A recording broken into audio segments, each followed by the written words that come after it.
If you are a scholar or a student, should you keep your public work purely academic, especially if you're a scholar, or should you also delve into the political implications of your academic work? Let's talk about it a little.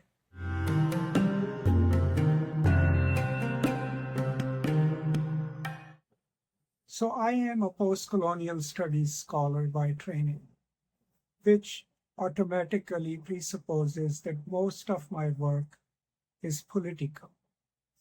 Political in what sense? Political in a sense that even when I study a novel or a poem or a representation of any given culture, I have to look at it from the point of view of how the native people are represented, or how are they representing themselves. What is the politics involved in a given novel, and what does it normalize? Part of my work has also been then about contemporary politics and how the artists and writers talk about it, write about it, discuss things about it. So for me, having a political aspect to my academic work is part of my field of study, but it also comes naturally. But most of the time on this channel, for many years, I avoided offering content that was deeply political. Now, the reason behind was simple, because I wanted to develop a body of work that could help people in learning literary studies, in learning how to craft a paper, and in learning theoretical and philosophical debates about literary studies, about pedagogy. There are about 1,100 videos on this channel now, and you can sift through them and you'll find 80% of my work is academic in terms of academic skills, of critical reading, teaching, and writing. But most of my work also is placed within the historical politics and contemporary politics. And I think it is important to tackle the historical political issues, but also issues of our time as scholars. Now, there are both ups and downs, advantages, and certain public disadvantages of doing that. The advantage of grounding your work in the world, tackling the politics of justice, equality, human rights. The advantage is that you are committing yourself not just to the books in your library, but also to the world outside. And you are sort of creating a bridge between the academic research, critical thinking methods that we academics use, and then bridging them to the people who are in the streets protesting or who are fighting for their rights. So you work in solidarity with a constituency. That's the greatest advantage of being a public scholar who places their work within the world itself. Now, when I taught at a university, the way I encouraged my graduate students to work was to work with theory and literary texts, but to always create a relay between the discussion of the text and the issues on ground and people's lives in the world. Because what I encouraged them to do then was to be connected to the world. And that is what I personally do. Another advantage of working like that is that you always know where you stand and who are you speaking with. And your arguments are never really just esoteric because they're committed to a cause. And it's absolutely almost impossible for the powerful constituencies to appropriate you because you've already committed yourself to causes of social justice and equality. Now, what is the biggest disadvantage of doing that? I mean, one of them is that your work will always be contingent upon what's going in the world. I don't see it as a disadvantage, but some people do. That it gets connected to an event or something that's happening at a certain moment, and when that moment is past, maybe your work becomes dated. I've never felt like that, but some people would mention that as a disadvantage.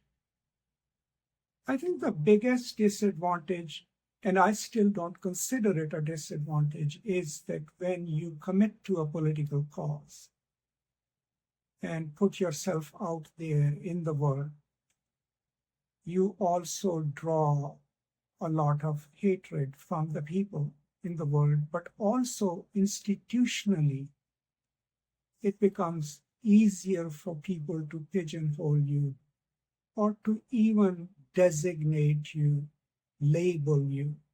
They don't even have to go in depth into what you said or wrote. They can just say, oh, he does this.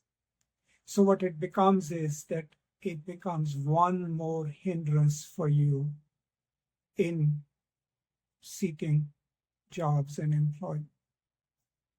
Increasingly now, the employers go to LinkedIn. They will put your name in Google. They'll probably come to YouTube. And if someone doesn't want you or someone wants to discredit you in a hiring committee, all they will have to do is, oh, I saw one of his videos and it was very political and leftist and all. Obviously, other people are not going to go and watch that video. It becomes easier for people to label you. And that's one price that I think I have paid, but that you will have to worry about if you decide to ground yourself in the world as a public-facing scholar and intellectual and build a body of work around that. Now, my recent work on this channel, other than my academic videos, has mostly been about Gaza and about Palestine. And I've been speaking openly in solidarity with the people of Palestine for their eventual freedom and statehood, but also against what's being done to them in Gaza. I think it's a moral stand as a scholar who's committed to social justice and equality and kindness and generosity in the world. If I had not done that, I would have not lived up to what I claim to be. I also feel that that work has an impact because people come to it and maybe learn to look at the same situation from a different angle. Some people have found it calming because I don't yell at people, right? And there is information in it, but there is also emotions in it. And there is also a lot of passion and love in it. But this work, I can tell you right now, has already impacted my possibilities of re-entering academia or any other stable job. Because taking a stand for Palestine in the United States of America has its consequences. And I'm okay with that because as a human being who thinks in moral terms, I believe that as a scholar, if I have this tiny little platform, it's my responsibility to speak with the oppressed, speak with the people whose lives are being destroyed, right, and who are being treated as less than human. But if you are working towards a degree, a doctoral degree or a master's degree, and if you're putting your work out there, this is the time to decide as to what kind of a scholar will you be. There is nothing wrong with doing just the discourse of the discipline, where you just master your field of study, may it be Shakespeare, Ben Jonson, and then publish about that and become an expert on that. There is nothing wrong with that. But if you want your work also to be committed to the work and connected to the work, then you will have to early on make a choice. And the choice would be to decide to connect whatever you write or teach or publish, to connect it to a constituency that is either oppressed, sidelined, hated, because that would ground your work and commit you to a cause. And if you decide to do that, I can promise you that you'll find a lot of support in this world.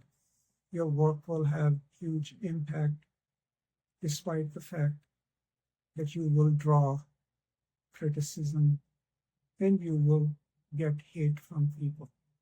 But whatever you decide to do, remember that the choice you make has ramifications for your future as a young scholar, but also for the kind of world in which you want to live in, right?